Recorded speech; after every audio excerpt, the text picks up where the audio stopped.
నమస్తే అండి, welcome back to our channel. నేను మీ కావ్య రంజిత్ గౌడ్. ఎలా ఉన్నారు అందరైతే బాగున్నారు అనుకుంటున్నాను. మేము కూడా చాలా బాగున్నామండి. ఇక ఈ రోజు వ్లాగ్ వచ్చేసి అక్షయ తృతీయ రోజు వ్లాగ్ అనమాట. వీడియోను ఎండ్ వరకు స్కిప్ చేయకుండా చూడండి. అక్షయ తృతీయ రోజు నా వ్లాగ్ని అంటే నా డైలీ రొటీన్ అయితే మీతోనైతే షేర్ చేసుకుంటాను. వీడియోని ఎండ్ వరకు స్కిప్ చేయకుండా చూడండి. 5కి అలా అలారం పెట్టుకొని మరీ లేచిన అనమాట. 5కి నేను లేచేసరికి కొంచెం చీకటిగానే ఉంది, అంటే ఇంకా తెల్లవారలేదన్నమాట. అందుకే ఆకలి ఒక్కటే ఊకేసి నీళ్లు చల్లేసి ఇంట్లోకి అయితే వచ్చేసిన.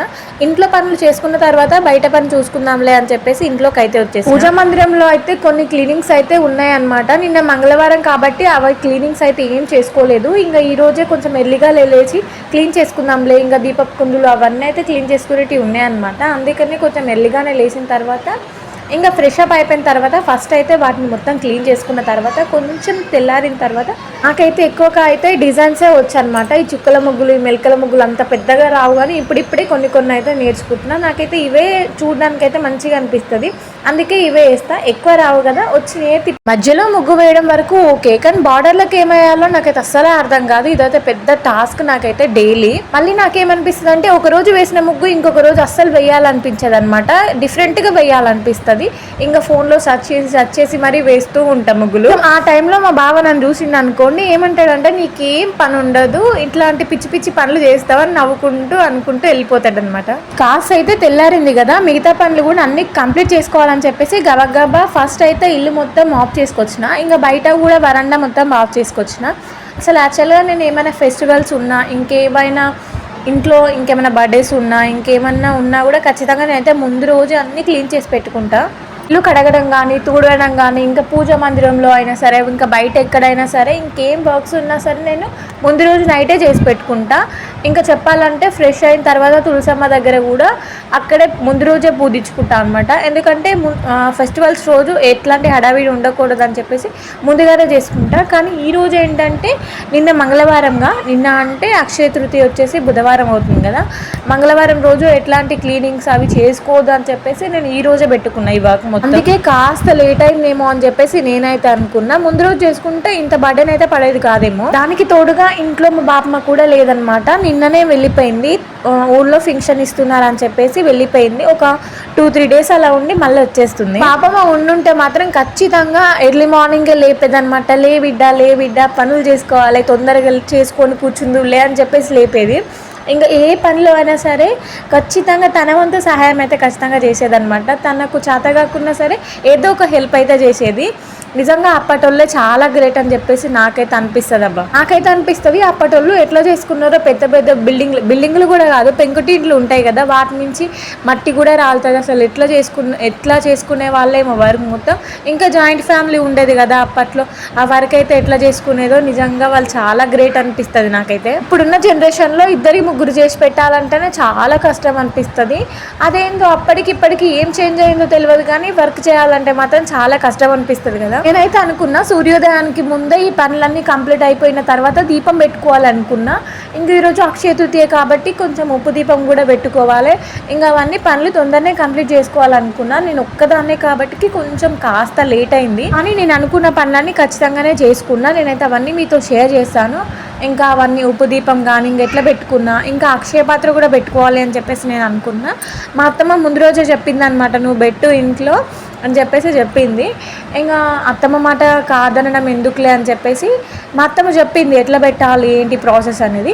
ఇక సేమ్ అట్లనే పెట్టుకుందాం అని చెప్పేసి ఫస్ట్ అయితే ఈ పనులు అయితే అన్ని కంప్లీట్ చేసుకున్నాను. నాగో పని అయితే లేట్ అయింది కదా, ఇంకా దానికి తోడుగా పిల్లలు లేస్తారేమో అని అనుకున్నా, కానీ అయితే వాళ్ళైతే ఏం లేవలేదు. నా పని అంతా అయిపోయిన తర్వాత, అంటే నా పూజ మొత్తం అయిపోయేంత వరకు అయితే మా పిల్లలు అయితే లేవలేదనమాట.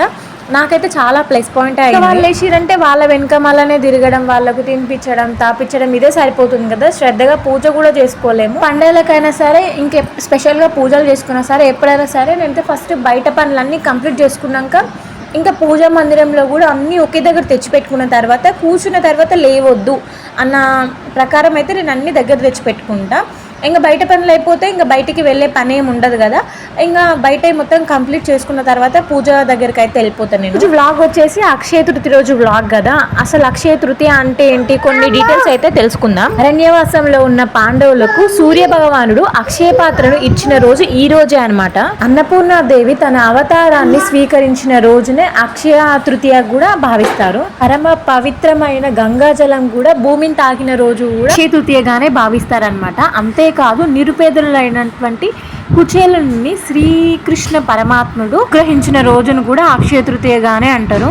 అంతేకాదండి, ఆ శివయ్య కుబేరుణ్ణి సిరి సంపదలకు రక్షకంగా పెట్టిన రోజును కూడా అక్షయ తృతీయగానే భావిస్తారనమాట.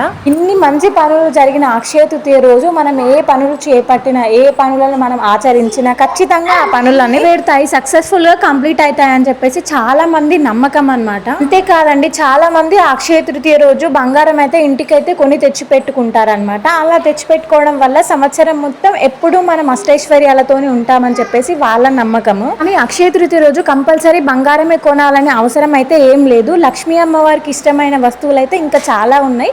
వాటినైతే అమ్మవారి ముందు పెట్టుకొని నమ్మకంగా మనం మొక్కుకుంటే ఖచ్చితంగా మన కోరికలన్నీ నెరవేరుతాయని చెప్పేసి నా నమ్మకం. అమ్మవారికి ఎంతో ప్రీతికరమైన వస్తువులు అంటే కుంకుమ పసుపులను అమ్మవారి ముందు నిండుగా ఉంచాలి ఎప్పుడు.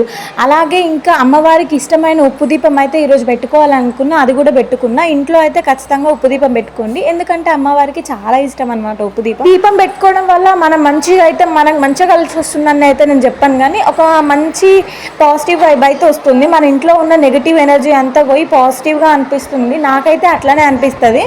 ఇంకా అమ్మవారికి ఇష్టమైన చిట్టి గాజులు, గోమతి చక్రాలు, పచ్చకర్పూరం, ఇంకా తామర గింజలు, ఇంకా గవ్వలు, ఇలా చెప్పుకుంటూ పోతే చాలానే ఉన్నాయి అమ్మవారికి ఇష్టమైనవి. అవన్నీ మనం తీసుకొచ్చి ఇంట్లో పెట్టుకొని మనస్ఫూర్తిగా మొక్కుకుంటే సరిపోతుందని చెప్పేసి నా నమ్మకం. ఈరోజు నేను ఇంట్లో కూడా ఇలాగే చేసుకున్నాను అనమాట. ఇంట్లో ఇంకా అక్షయ పాత్ర కూడా పెట్టుకున్నా. ఎట్లా పెట్టుకున్నా అని చెప్పేసి ఫుల్ డీటెయిల్స్గా అయితే నెక్స్ట్ వీడియోలో అయితే ఖచ్చితంగా అప్లోడ్ చేస్తాను. అందులో అయితే క్లారిటీగా మీకు ఎక్స్ప్లెయిన్ చేస్తాను. ఇంకా అక్షయ పాత్రలో నేను ఏమేమి పెట్టుకున్నానని చెప్పేసి నెక్స్ట్ వీడియోలో కంపల్సరీ నేను పెడతాను. అట్లనే ఉప్పు దీపం ఎట్లా పెట్టుకున్నాను కూడా ఆ వీడియోలోనే కలిపి నేనైతే నెక్స్ట్ వ్లాగ్లో అయితే నేను కంపల్సరీగా షేర్ చేస్తాను. అక్షయ పాత్ర పెట్టుకుంటే మంచి జరుగుతుందన్న నమ్మకంతోనైతే నేను పెట్టుకున్నా. మీకు కూడా ఖచ్చితంగా యూజ్ అవుతుంది కదా, నెక్స్ట్ వ్లాగ్లో అయితే షేర్ చేస్తాను. ఇప్పుడున్న కాలంలో బంగారమే ఖచ్చితంగా కొనాలంటే ఆషామాషి కాదు. బంగారం 1 కాదు 2 కాదు, 1,00,000 రూపాయలకైతే తులమైంది కదా. ఒక చిన్న గ్రామ్ కొనాలన్నా కూడా చాలా డబ్బులు అయితే ఖర్చు అవుతాయి కదా. అలా కాకుండా అమ్మవారికి ఇష్టమైన వస్తువులను అమ్మవారి దగ్గర నుంచి భక్తి శ్రద్ధలతో అమ్మవారిని వేడుకుంటే మనకు మంచి జరుగుతుందని చెప్పేసి నా నమ్మకం అనమాట. పూజ అయిపోగానే నేనైతే మొత్తం ధూపం వేసుకున్నా. ఆ సాంబ్రాణి ధూపం వేసుకుంటే నాకైతే గుడిలో ఉన్నట్టు ఫీలింగ్ అయితే నాకైతే అనిపిస్తుంది. నిజంగా పాజిటివ్ వైబ్ లాగా అనిపిస్తుంది అనమాట. అందుకే నాకు వీలు పడినప్పుడు ఇలా సాంబ్రాణి ధూపం అయితే ఖచ్చితంగా వేసుకుంటా.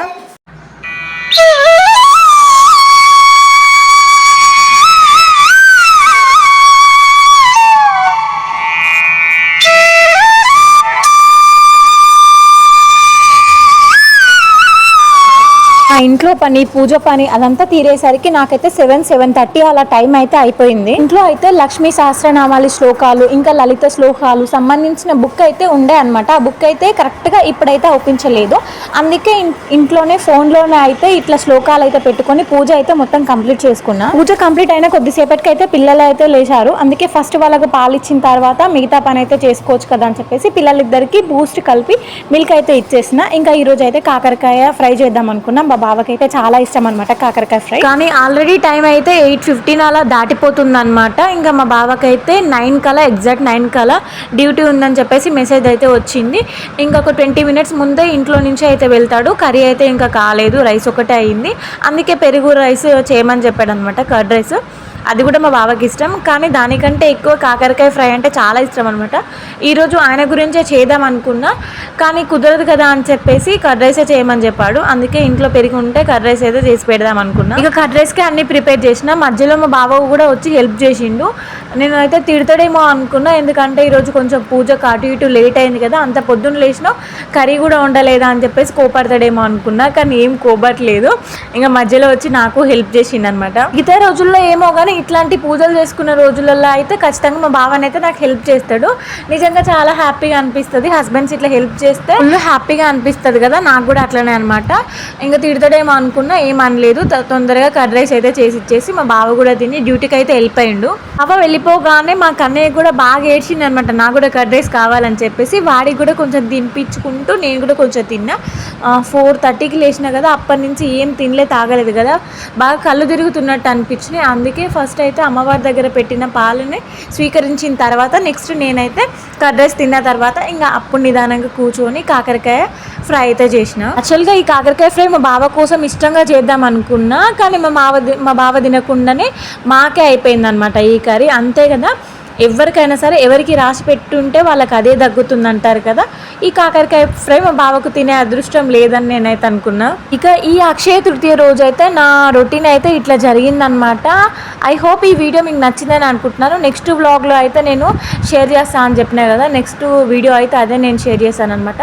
అక్షయ పాత్ర ఎట్లా పెట్టుకున్నా, ఇంకా కుబేర కొంచెం ఎలా పెట్టుకున్నా, ఇంకా ఉప్పు దీపం ఎట్లా పెట్టుకున్నా, ఇవన్నీ కలిపి ఒక వ్లాగ్లో అయితే పెడతాను. ఆ వ్లాగ్ కూడా మీరు ఖచ్చితంగా చూడండి. ఆ వ్లాగ్ చూస్తే మీకు ఖచ్చితంగా మంచిగా అర్థమవుతుంది, మీకు ఖచ్చితంగా యూస్ఫుల్ అయ్యేటట్టే నేను చెప్తాను. ఈసారి అక్షయ తృతీయకి అయితే మేమైతే స్పెషల్గా అయితే బంగారం ఏం తీసుకోలేదు. చెప్పినా కదా, అమ్మవారికి ఇష్టమైన వస్తువులన్నీ అమ్మవారి దగ్గర పెట్టి మొక్కుకున్నా. నెక్స్ట్ ఇయర్ కన్నా సిరి సంపదలతో అష్టైశ్వర్యాలతో ఉండాలని మనస్ఫూర్తిగా అమ్మవారిని అయితే వేడుకున్నా. నేనే కాదండి, మన సబ్స్క్రైబర్స్ కూడా అందరూ బాగుండాలని అమ్మవారిని అయితే కోరుకున్నా. పెద్దగా కోరికలు అయితే ఏం లేవు, కానీ నా అయితే అన్ని చిన్న చిన్న కోరికలే అనమాట. అమ్మవారి కృపా కటాక్షం ఎప్పటికి కలుగుతుందో నా కోరికలన్నీ ఎప్పటి నెరవేరుతాయో చూడాలిగా.